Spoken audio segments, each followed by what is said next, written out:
Yes. Welcome back to the Sick Podcast Anvil Show. We are live. We are officially live. So make sure that you are grabbing popcorn, grab whatever snack of your choice. You may eat celery. I don't know. I don't know who does that.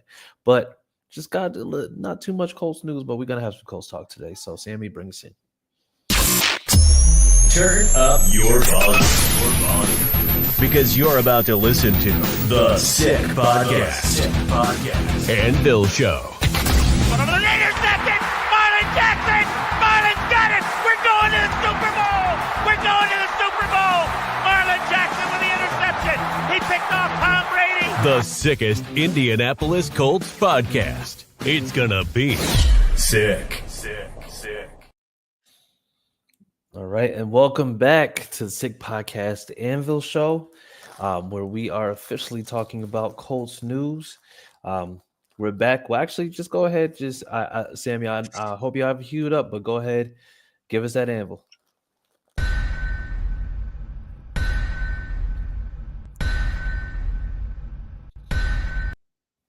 Yes, sir. And we are officially back.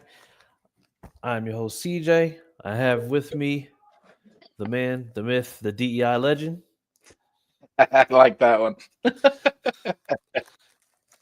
All right. Yeah, we got Big P with us. And yeah, so how's everything been going, P? How are we feeling? Feeling tired.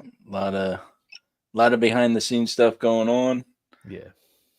And I'm tired, but I get it. see what I mean? Look. Hey, look, we just started and I'm already on. A good thing Clyde's down in here. He'd be busting my chops. Yeah, he absolutely would. So yeah, but you know what? I get it. Like I said, it's just a lot going on, weather, everything. I think we just got like a mini tornado out here. Nothing too crazy, but it is what it is. But you know what? It's one of those things where you're tired because it's kind of slow now, and we know that it's like slow when it comes to the season. So this is that part of the season where you're just like, ugh. Like, it's just like the articles are less about like performance and they're more about, hey, this person went and bought, 3 boxes of pasta as opposed to 2. Do you think they're trying to bulk up for something? It's like, no, that's ridiculous. Like that's really, yeah. Like it's nuts, but I mean, it is what it is at this point. We know that. So yeah, we go through this lag every year. Oh yeah. It's nothing surprising. We just try to handle it different each year and have fun with it. Yeah, absolutely. So you know what? Well, we got a couple things to talk about. So it's not going to be a super long one, but yeah, just pause. So it's going to be fun. Yeah, it's going to be fun. Where's my chat?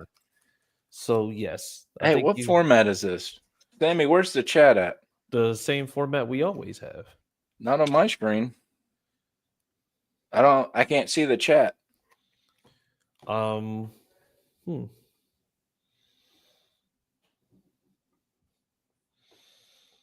Not sure what is happening.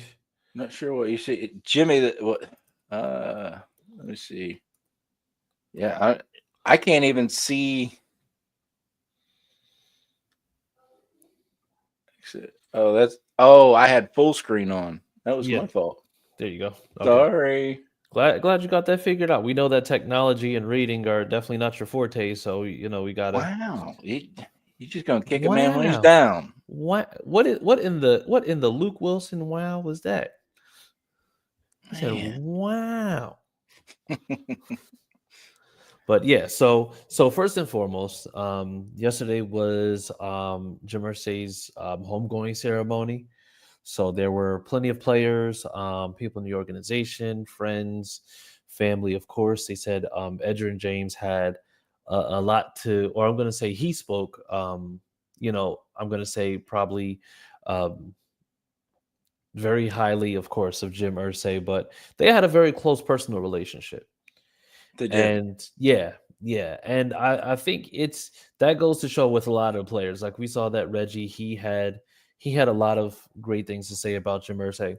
And more than anything else, I think it just speaks to the fact that, Jim Irsay really, really, really treated the organization and the team like family, as opposed to it being something where he was just, just having just people around him just treating the players like, like, yeah, you're just going to get me a Super Bowl or we're going to get you the heck out of here.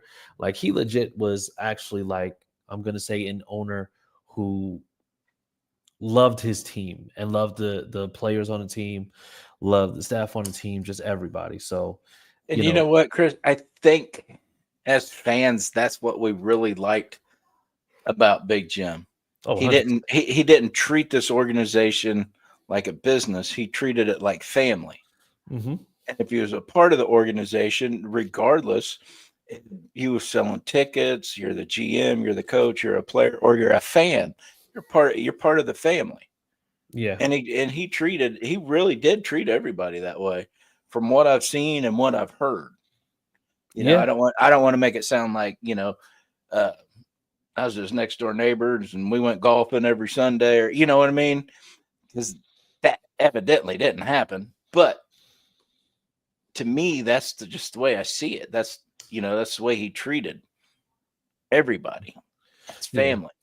Absolutely. Absolutely. And like I said, I think it just speaks to his character, and just even now, with people talking about like ownership. I think somebody even tried to say that they were looking at potentially selling the team, and it's just like, no. Jim Irsay made sure that this team was going to be passed down to his daughters the way that the team was passed down to him. So, like I said, it's just like in terms of selling the team, I highly doubt it. Like it would have to be something just completely out of nowhere in order for something like that to happen. And I just don't believe that. So, Well, anything can happen. yeah, I mean, it can. But like I said, it's just like had his daughter, basically learning for the last 20 years in order to make sure that she was ready for this, or almost 20 years in order to be ready for a time like this. So, Now, so, I know they just had the funeral yesterday, mhm. but I've been curious to when the daughters are going to hold a press conference. Have you Yeah. heard anything of the sort? No. And I haven't heard anything. It's all just been wondering at this point in my little head. And I mean, that's the reason why I think that if there's anything that's going to happen, I think we're probably going, like, if they actually do have a press conference, we'll probably know a day or two beforehand, because Oh that's the yeah, thing that will make absolutely. the most sense. Like I don't foresee them going the route of saying, okay, well, we need to have a press conference and we're going to have a press conference a week from today, because I think for them, they're still going to go about it the same way they generally go about things. It's just like not necessarily giving a whole lot of advance notice or anything to that extent. You may have one, maybe two days in order to get ready. And yeah, so I honestly, and I'm completely okay with that, because like I said, it's just like she's mourning the loss of her father, but then she's also Absolutely.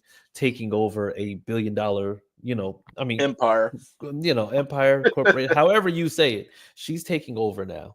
a So multi-billion-dollar yes, empire. multi-billion-dollar corporation. So I mean, I don't think that we're going to have any advance notice. I think it's just going to end up being, we're just going to get the information when we need to, and then we're just going to go from there.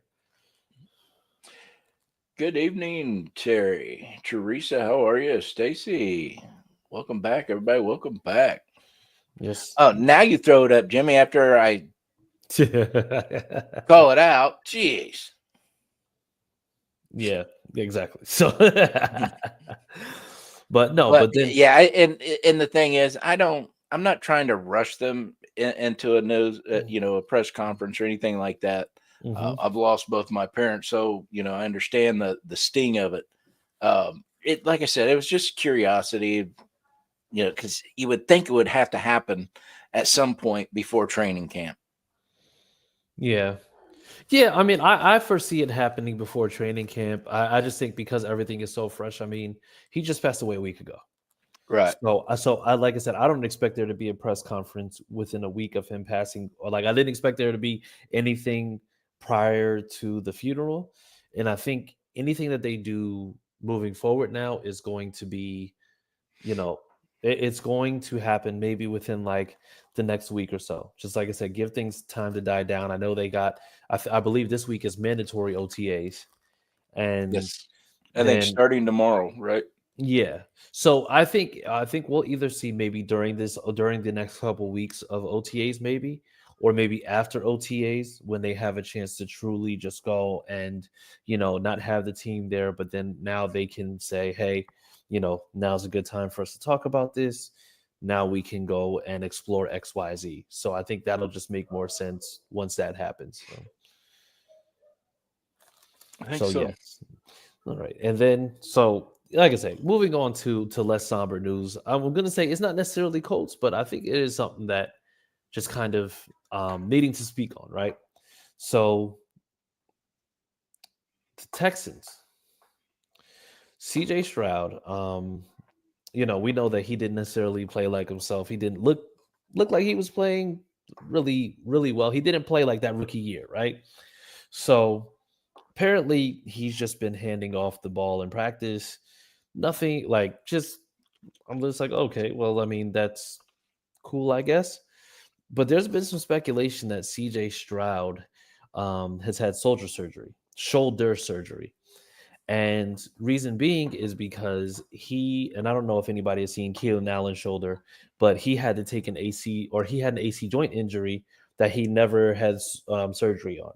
It's similar to AR's AC joint injury that took him out of commission for as long as it did, where whenever you don't have that, you see the bone in that joint right there kind of pokes out a little bit.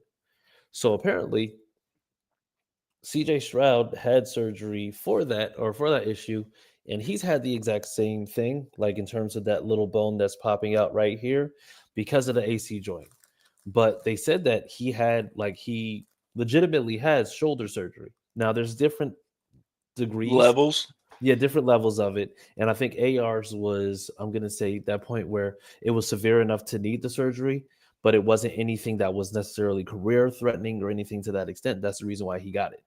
Right. Now, once again, I don't think that this is the same thing with CJ Stroud, but I think this was one of those things where, because of how frequently he gets hit, you have to make sure that you get that type of surgery and make sure that you have something like that. But now they're talking about, oh well, this could be something major that they're downplaying.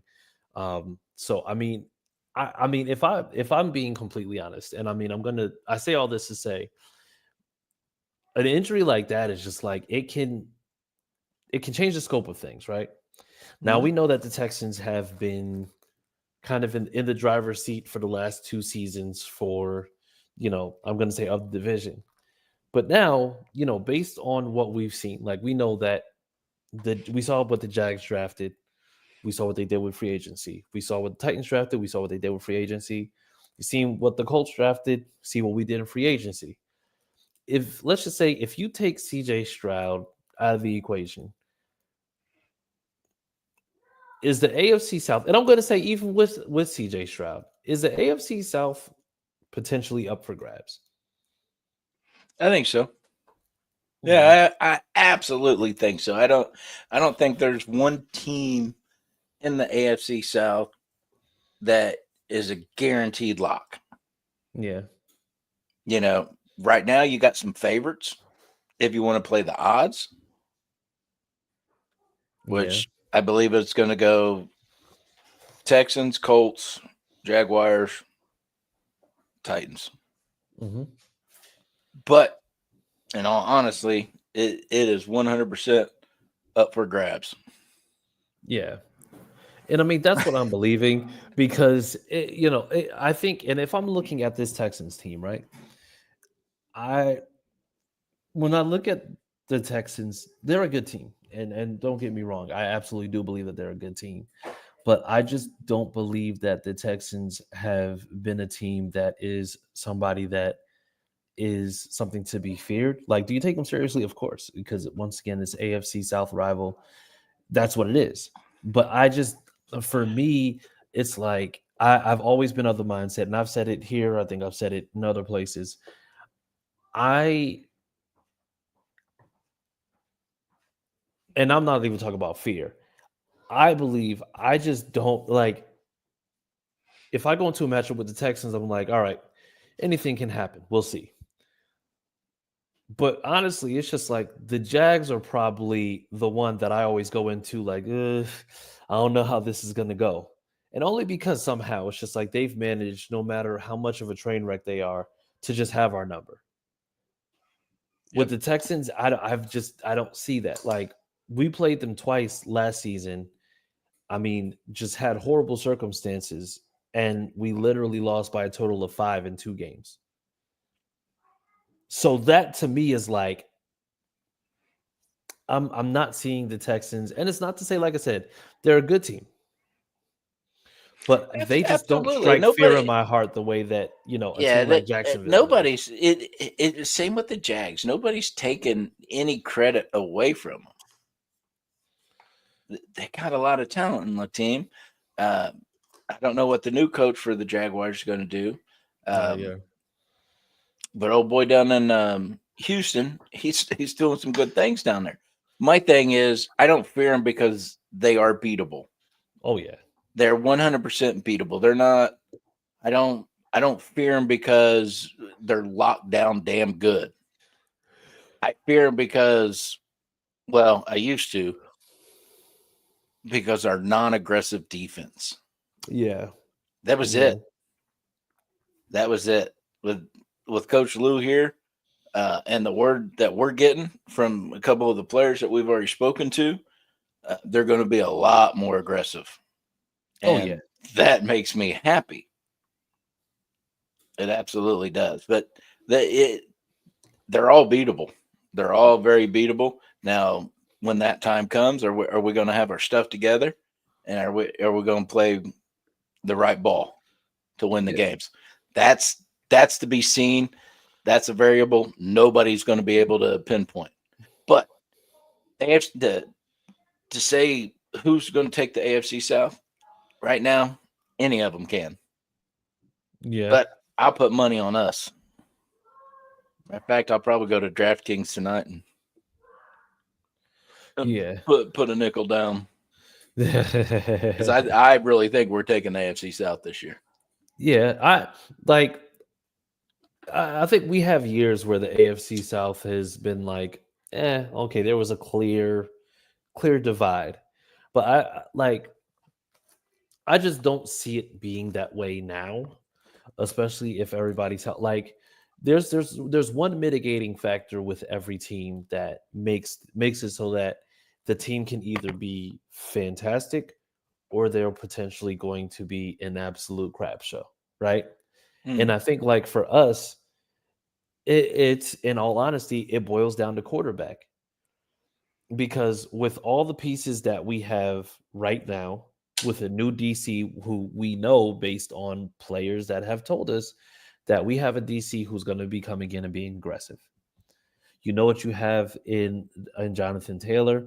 We know we have all these weapons and receivers and tight ends, and we know that the O line, even if the O line isn't great, we know that the O line is going to be good just for the simple fact that we have guys who are going to be returning, and then we also have guys who are already there. Really, what it's going to boil down to is just really going to boil down to consistent quarterback play.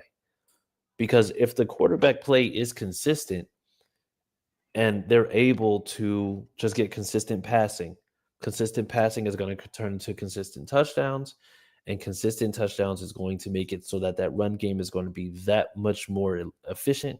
It's going to be that much more elite. And now it's just like that offense is now going to be an offense that is potentially, because like I said, last year we talked about it, 13th overall offense for the whole entire league. And that's with having a top 10 running offense and having a 29th overall passing. If you mentioned the stat earlier that last year, the 2 games that we lost to the Texans was by a combined 5 points. Mm-hmm. Now, can you imagine if we had an aggressive defense? Oh, 100%. We're absolutely splitting those games, or we're running a sweep on them. Yeah, 5 points for 2 games is nothing. And you want me to fear these guys? I can't do it. Yeah. I'm not taking nothing away from them. They're good. They're good, and the coach is really, popping on all cylinders. But that stat alone, there's damn sure no fear in my eyes over them. Yeah. Yeah. I probably have a little more hesitation when it comes to Tennessee, just because I don't know that much about Cam Ward besides what I've seen in highlights. We know CJ Stroud pretty well now. Yeah. We really do. We know Old Sunshine down in Florida. We know him really well now. So to me, the hesitation is going to come to Tennessee because of Cam Ward.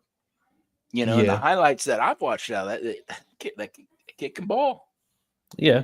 Now, will he be able to at this level, at this speed? We're going to find out. But that's one variable that we just don't know because we haven't seen him yet. Not at this level. Everybody else we've seen. We can beat. We just got to go out and play our ball. Our defense has got to be aggressive. Get off the daggum field. Get AR back on there. Start stacking up points. Yeah. Get JT to wear them blue cleats so he can run all over hell with them.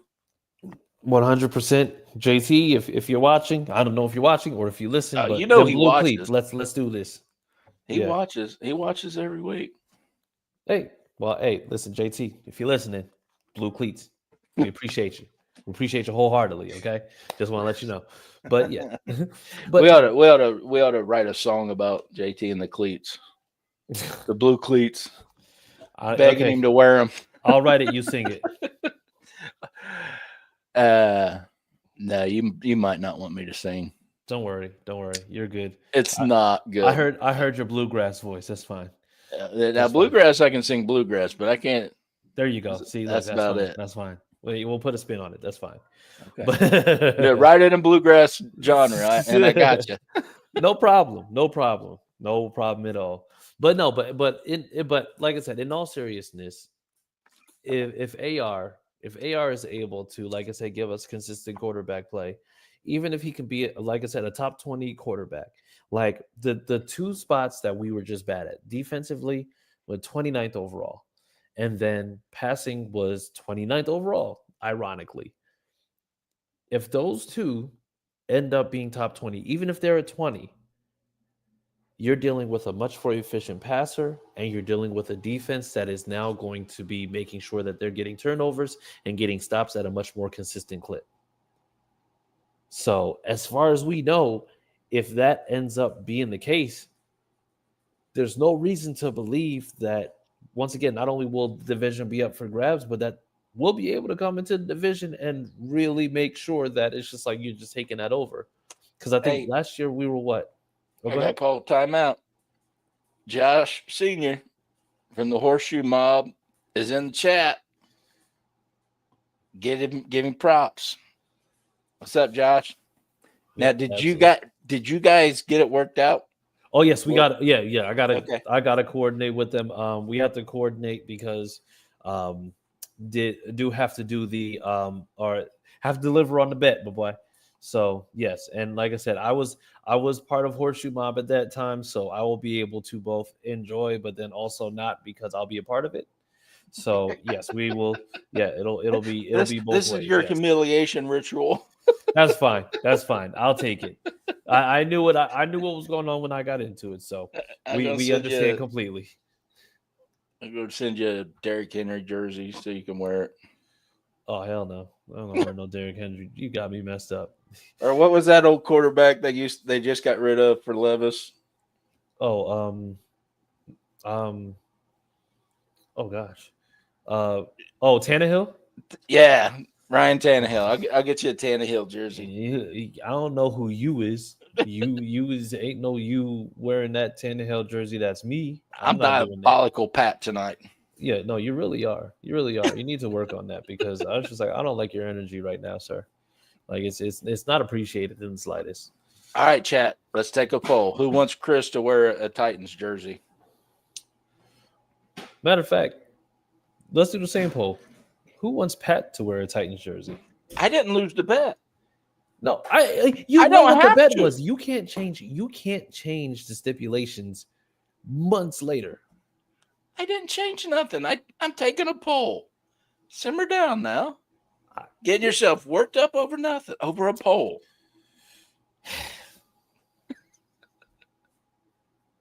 This is what I do. I throw you off track, and then we'll get you back on, and you cuss me out later. I'm not the one. I'm not the one that goes off track.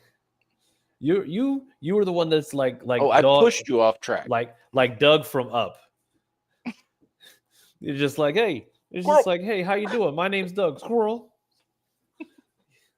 Yes, but like we were saying, like if AR is even if AR, like if the defense takes, like, let's just say 4 steps up, let's just say ends up being the 25th overall defense, but AR is able to actually get in the rhythm and be consistent, that's going to work wonders.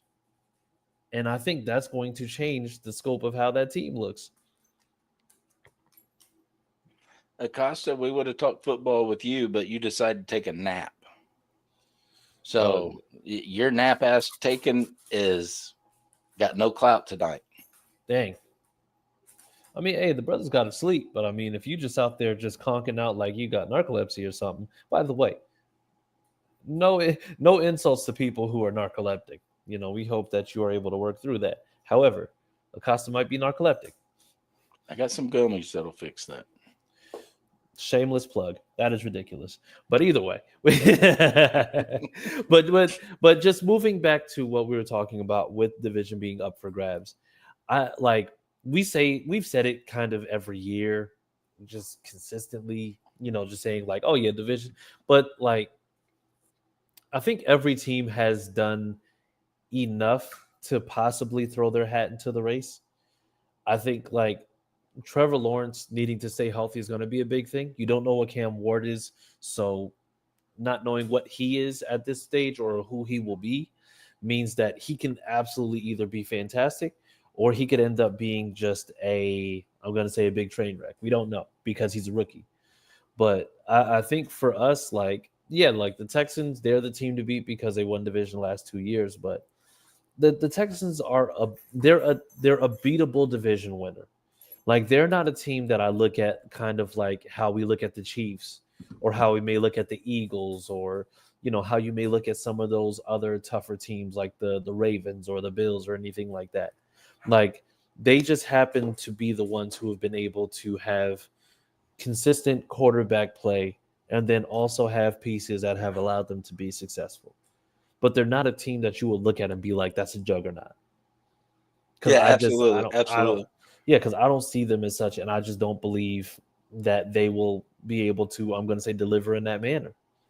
If there is a juggernaut in the South, and I know it's going to sound so homery, but if AR steps up, I think we're the juggernaut.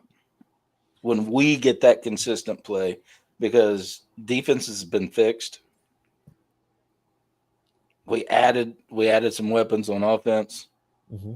Now we just need to get AR to that consistent play. Yeah. And then we are going to be the juggernauts again.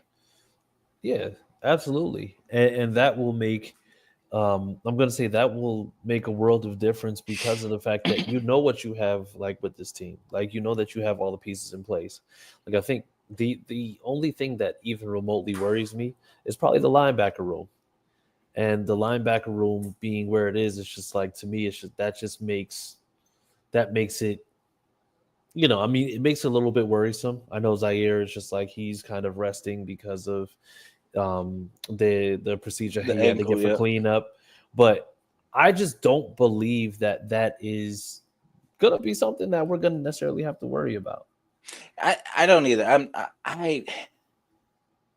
it's crazy that I'm saying this, because all draft season, all I was doing was screaming for Jahad Campbell, the linebacker out of Alabama. Screaming for him. We didn't get him. And then I start digging into Coach Lou a little bit more, talking to a couple other people that's a whole lot smarter than me. And Yeah, I think we're going to be all right at the linebacker position. Okay. I really do. Because what I was told was Coach Lou likes his linebackers fast. Yeah. Carlisle's fast. Zaire's fast. Now, how is he going to scheme them into what he does with the trenches and the guys behind? We got to wait and see how that all plays out. But initial reports that I'm getting is there should be no fear, even though we don't have that marquee name, if you will. Yeah. Yeah. Yeah, I can see that. I mean, I get that. I think, and Lou's defense, from what I've seen, just even like seeing, different highlight tapes, he runs more secondary personnel at times than he runs actual front seven. And I think that's just to make sure that right now it's just like he'll do things. Now, mind you, it's not something that he does consistently, but it is something that he kind of experiments with. So, I mean, we may potentially just be seeing where you have two, maybe even sometimes having one linebacker on the field just because of the fact that, he may run a variation. I know it's not a thing, but he may run a variation of like a 5-1-5 or possibly like a 4-2-5 defense or something that makes it so that it's like a 4-1-6 or wherever you subscribe to, or 46 defense, you could say to an extent. But you could say like you're confusing me now. Well, these numbers. Yeah, but the way that they run the defense, it's just like I don't think that we're gonna see how, like Gus, for example, had us running, 4 down linemen and then having 3 linebackers on the field and only having 4 secondary personnel. And I think that's going to help, all because of the fact that we know that there's a lot of teams that are going to be passing a lot more. I think that's going to help with teams like who we go against this year. I think we go against Kansas City. So, I mean, we're going to that they're going to exploit over the top. You know that you're also going to be playing against teams now that are going to revamp because they have numerous passing weapons in the passing game, or also because of the fact that you have teams who necessarily the O-line isn't necessarily their strength. So, I mean, you may see that there's a lot of rollout options, guys going deep, maybe going to the sideline, maybe even trying to exploit the middle of the field. So the way that he's going to be able to scheme those things up, I think is going to make a huge difference. So, I mean, I'm excited to see exactly what he does or how he implements all those plans, because of the fact that if he has an aggressive defense, I expect him to be aggressive at the line of scrimmage. I expect him to be aggressive with the way that he's going to be blitzing, with the way he's going to disguise coverages. And I believe that we have the personnel to do so. I just think it's really just going to boil down to who's able to really play and adapt and who's, kind of going to get left in the dust. I agree. I 100% agree. And again, I'm excited too. Just can't wait to see what he puts out there. Mm-hmm. I mean, because everything is rolling through my head. I mean, his choices of the way he's going to run this defense. He's got 8 pages a mile long. Yeah. On options of what he can do with this defense. Mm-hmm. They're fast, they're strong, long-armed. I mean, my goodness. And they already call him the mad scientist. So he's bubbling up all kinds of crazy shit where people aren't going to expect this guy coming out of here or this guy doing this. And I cannot wait for this season to start. Yeah, and I think it just really, and watching some of Anthony's tapes, I can't wait to see that kid. Can't wait to see him. Oh, son of a! Did that? I guess we can't talk shit about him now, huh? What up, everybody? It's been a long damn time. I was about to say, it's just like, wait, hold on, who is this? I'm just like, I saw a wheel spin. I'm just like, Pat, did you put yourself on here twice? I'm just like, I know sometimes that technology be kicking your butt, but geez. You saying I'm ugly? Not you. You saying I got hair? No, that's really offensive, buddy. Clearly not saying you have hair. I mean, what's going on, good sir? Oh, now What's he going wants on, to my get brother? up. I was getting Yeah, no, nothing much, man. I gotta get my shit together here. Yeah, we're just I- talking about this defense, just talking about Lou's defense and how the players are already very happy that they're going to be aggressive and not have to stand there and roll dice to see exactly whether or not they're going to blitz. I think with Lou's defense, man, I think we are going to see a lot more blitzing. He's coming in here very aggressive.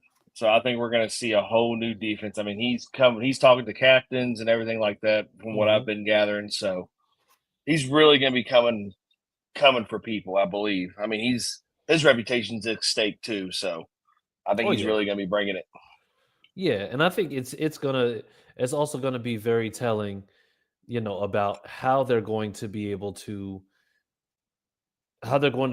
take this defense that we know has the capability to be able to be aggressive and not just be like a standing, just standing and waiting defense. Like that's going to be a big thing. Cause I mean, even when it comes down to the like if you look at the Bengals team like over the last few years, outside of Trey Hendrickson, that D line has not been what it needs to be in order to say it. I mean, you may have something with BJ Hill, maybe, but I just don't think that Bengals defense has been anywhere near where they needed to be or had the personnel. Yeah, like I said, I might sound like a homer. I don't care, but I don't think that they've had the personnel to be able to do what we'll potentially be able to do with, with Buckner and Grove and Latu and Quiddy, depending on whether or not he decides to actually take that leap. And now with JTT, because I think he's going to be somebody who has the capability to be, I'm going to say maybe like a dark horse candidate for just really just coming out the gate and doing crazy numbers, getting pressures, and I'm going to say getting deflections and doing what he did in Ohio State now. I mean, absolutely. I mean, there's nothing to say that he won't do well. I mean, especially under this defensive scheme.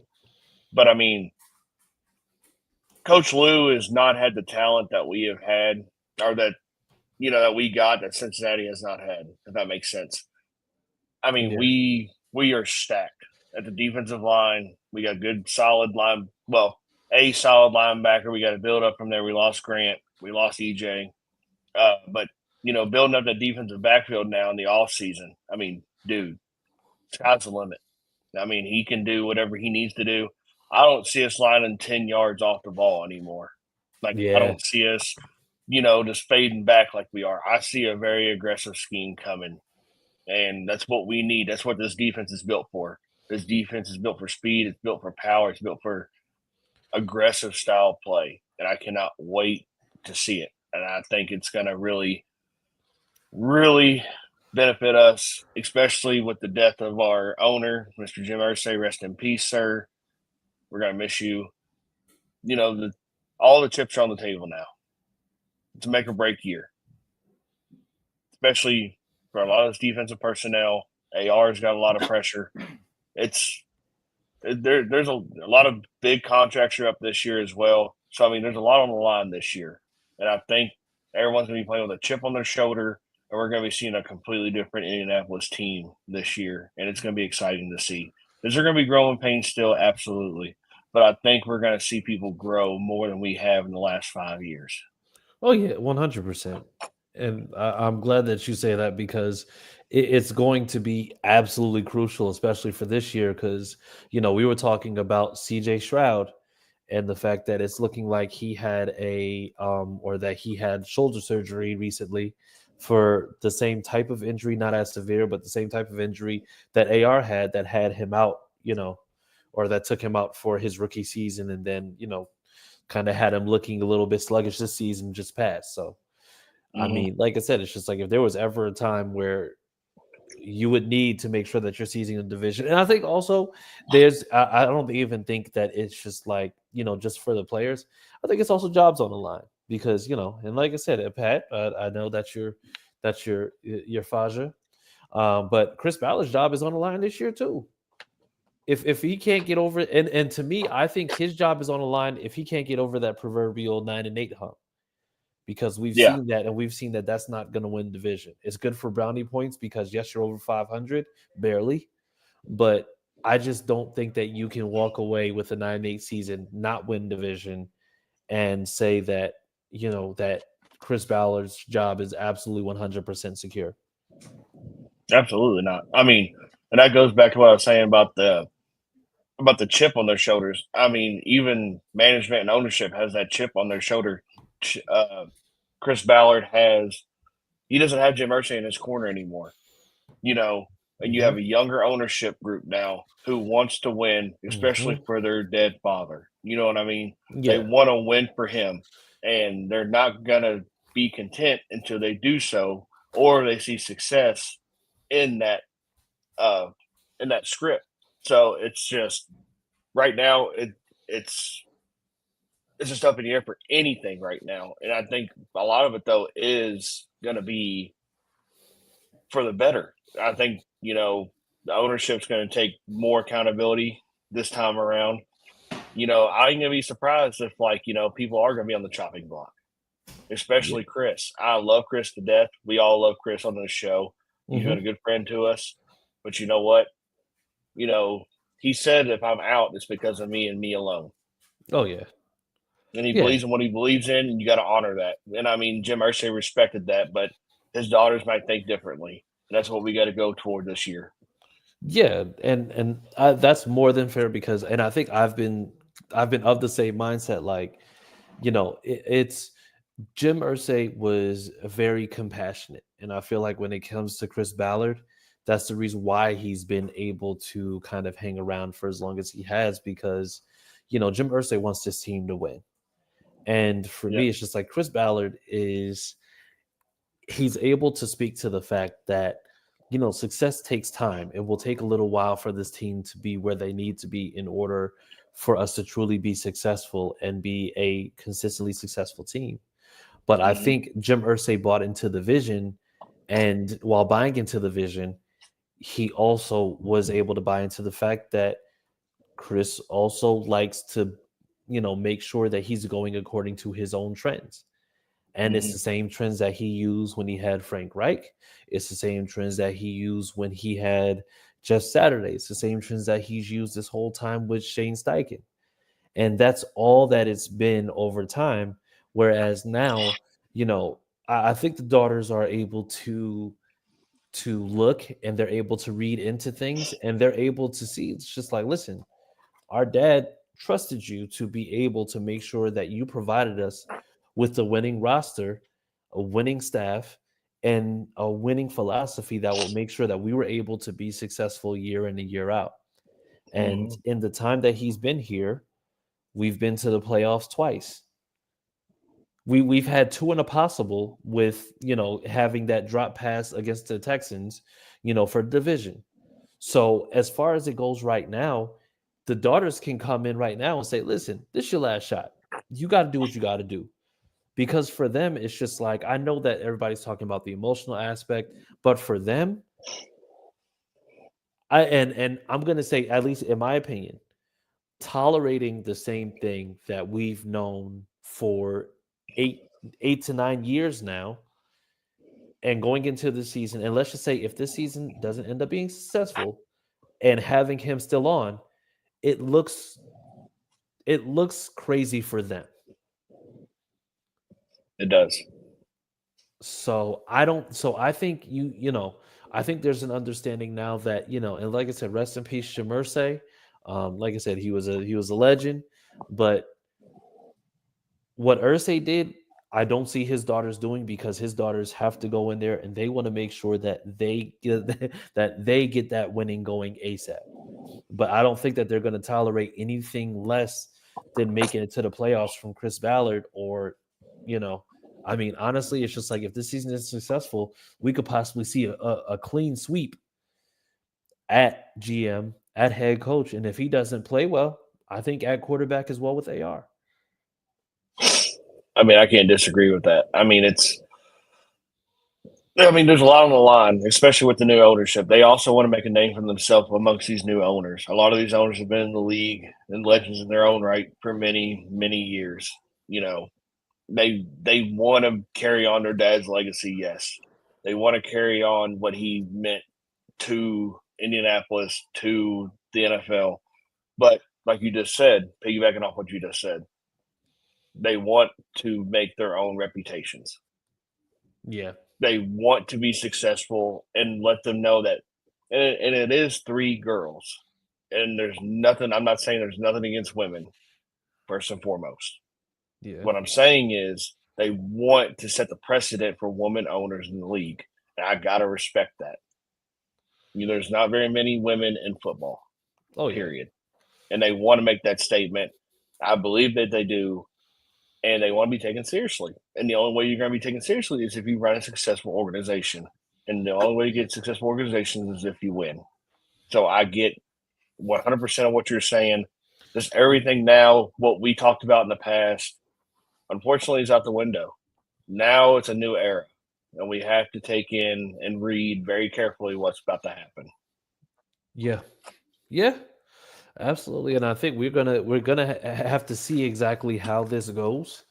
Um, but like I said, I think the daughters, and I mean, I'm gonna say, we could just say it's just like Carly is gonna be tasked with making sure that she starts this off right. And I don't think it's necessarily going to be an optics thing. I think it's really just going to be about the fact that she wants to make sure that from the very beginning, she's going in there and she's letting it be known this is what needs to happen in order for us to consider this successful. They're not going to necessarily put a number on it. It's going to be we have to win division. And if win division is going to be the indicator for the season, then winning the division, no matter what it looks like, because I don't think that we're going to be a division where the the division leader ends up winning 8 games this season. I think this is going to end up being you have to get 10, you have to win 10 games, and you also have to make sure that or win 10 games at least in order for us to make sure that we are truly winning the division. Like that's just what it has to be. It does. It really does. I mean, the one thing I don't want to see though is the girls micromanaging the staff. Yeah. Just to put that much more pressure on them. You know what I mean? It's just like anybody else with their workplace. They don't want to be micromanaged. Just let them do their job. You expect certain things. That's great. That's expected. But you don't need to be micromanaging either. That's going to throw off their game. They're going to be worried about other things, and you need to be focused on your job. Yeah. So I hope that does not happen. Yeah, and I think we didn't necessarily see the micromanage, but I think we started to see exactly how they were going to do because we saw, I'm going to say it was nationally televised, but we saw Carly down on the field during the Minnesota Vikings game where she had the headset on and she's basically just seeing it was seeing exactly how things were. Now, like I said, it's just like her sisters, they handle different pockets of the organization. So I expect them to basically just continue with what they're doing. She's going to be handling just like the team, player, coach, GM. She's going to be handling that portion of things. So I think there is going to be, and you know what? If feeling like you have eyes on you at all times makes you actually go out there and do what you need to do, then I want her to make sure that she stays on top of people and she makes sure that those people don't for a second think that they're going to be lax and then still be able to hold on to a job. Because at the end of the day, it's just like if you're not approaching the NFL as a whole, whether you're a GM, front office, a player, coach, if you're not approaching it as if every day could be your last and that you could very easily be on the unemployment line following a game or following that practice, then you're not doing it right because there's no sense of urgency.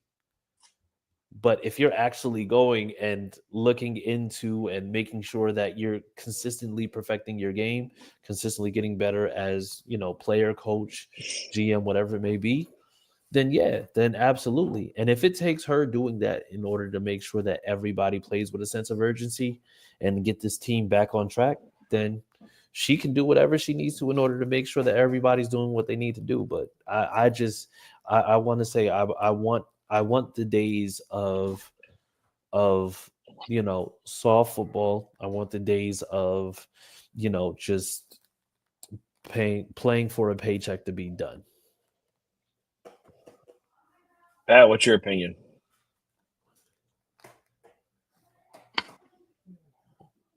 Pat. No.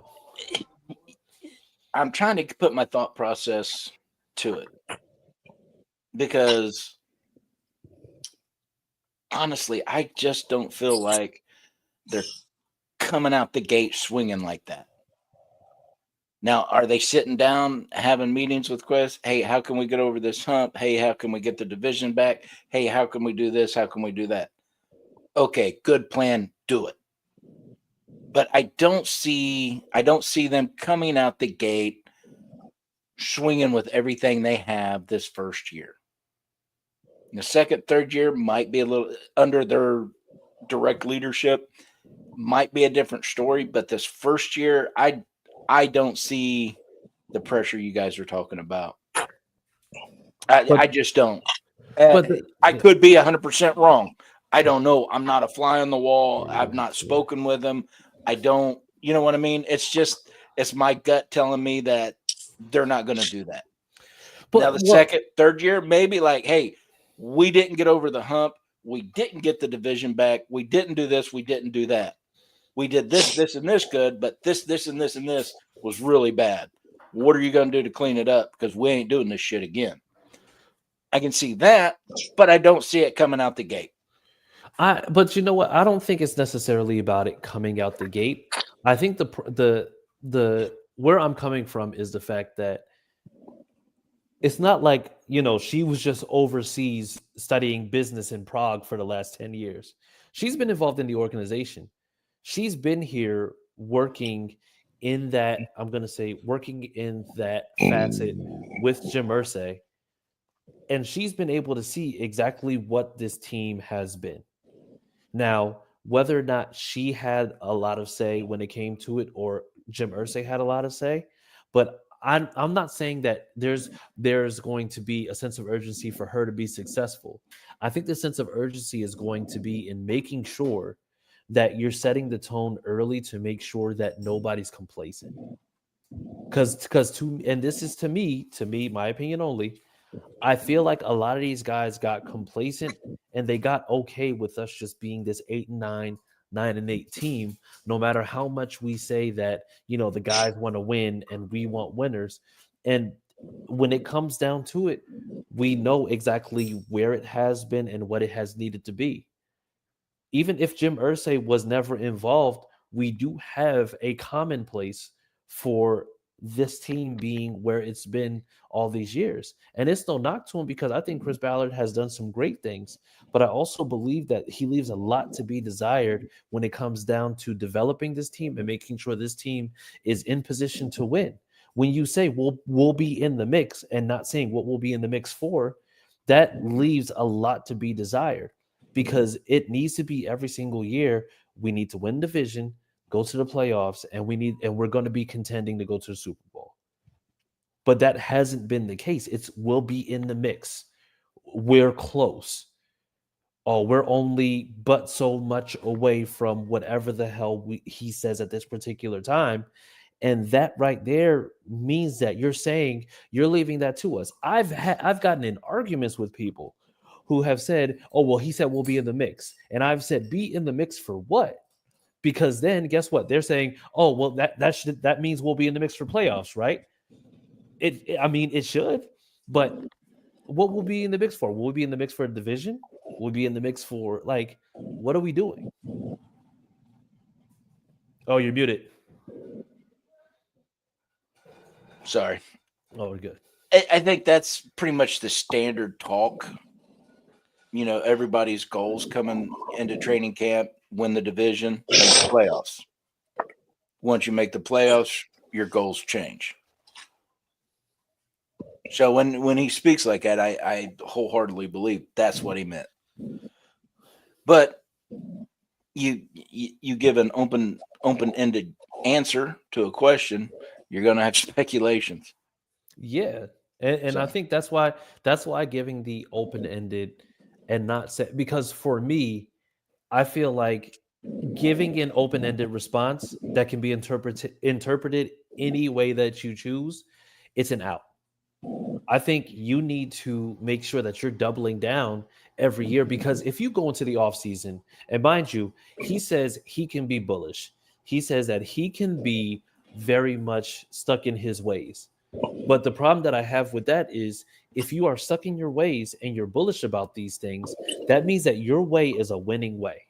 So for you not to say that with you being in your ways and at the end of the preseason, after the draft, after free agency, if you can't say that you have done everything that you needed to in order to make sure that your team is in the best possible position, you are admitting that you have failed before the season even begins. That's true. Very fair. Very fair. So I just, for me, I want there to be a level of accountability that we haven't seen this season, or that we haven't seen in previous seasons. This season, like I need there to be. Listen, we're going out there to win this division, and I need them to go ahead and say it out loud. And I need the declaration that we're going to go win division to match the intensity on the field of people who want to win division. Not trying to figure it out, not trying to coach guys along, not trying to see what happens. No, I want this team to be successful, and I need them to go out and say anything less than winning the division will be an utter failure this season. Period. I like it. I do like it. And I mean, unfortunately, I just still see them right now with everything going on within the organization. I still think they're going to be that 1-0 mentality, which would, I'll explain that real quick. That 1-0 mentality means this: one game at a time, win one game at a time, practice one game at a time. And I think that's what's going to be still the mindset of this team, which is fine. But I do agree when you were saying that people have gotten complacent. It shows. Yeah. But It did, but that was last year. That's over. No, absolutely. But also that experiment failed miserably, and now it's over. He's already changed that part of what he does and why he does things. So I don't see anybody being complacent right now. Yeah. And you know what, Acosta, to your point, when you were talking about the 1-0 mentality, I'm fine with the 1-0 mentality as long as prior to this season, we have it in mind that we're going to take it one game at a time, but we're fighting to do the thing that we haven't done in 10 years. Absolutely. Because approaching every week 1-0 means that whatever happened the week before, whether it be win, lose, or draw, erased, back to practice, back to grinding, making sure that we have our opponent to look forward to. And like I said, I'm fine with that 1-0 mindset. I don't want to chop wood. I don't want to lay bricks. I don't want to climb mountains. I don't want none of that shit. I want 1-0 mentality every single week. But our objective, I want to hear this from Chris Ballard himself. I want to hear our objective at the bare minimum is to win this division. I can't disagree.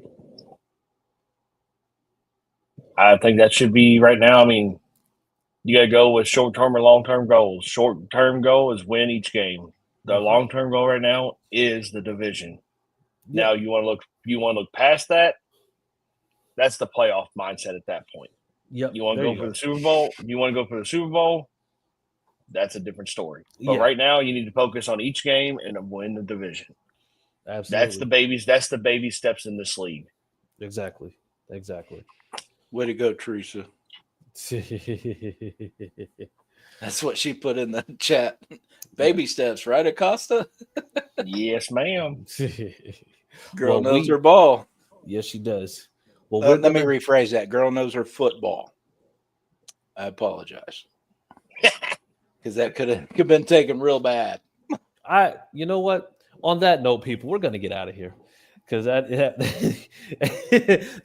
went somewhere. I was unexpected. Not gonna lie, but yes. So tell the people where they can find you on social media.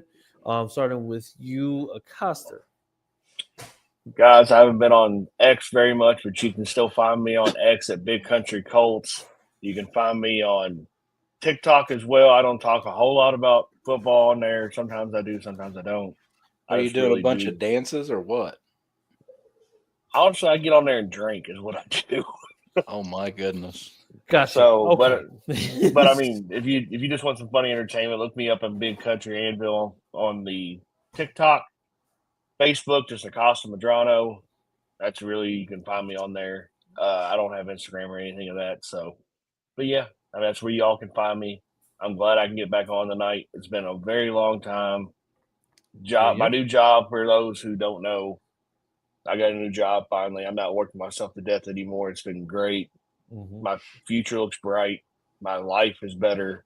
I couldn't ask for anything more. I'm truly blessed that I found this job, and I can do more things. I can spend more time with family. I can plan more things around my day. I can plan more things around my life.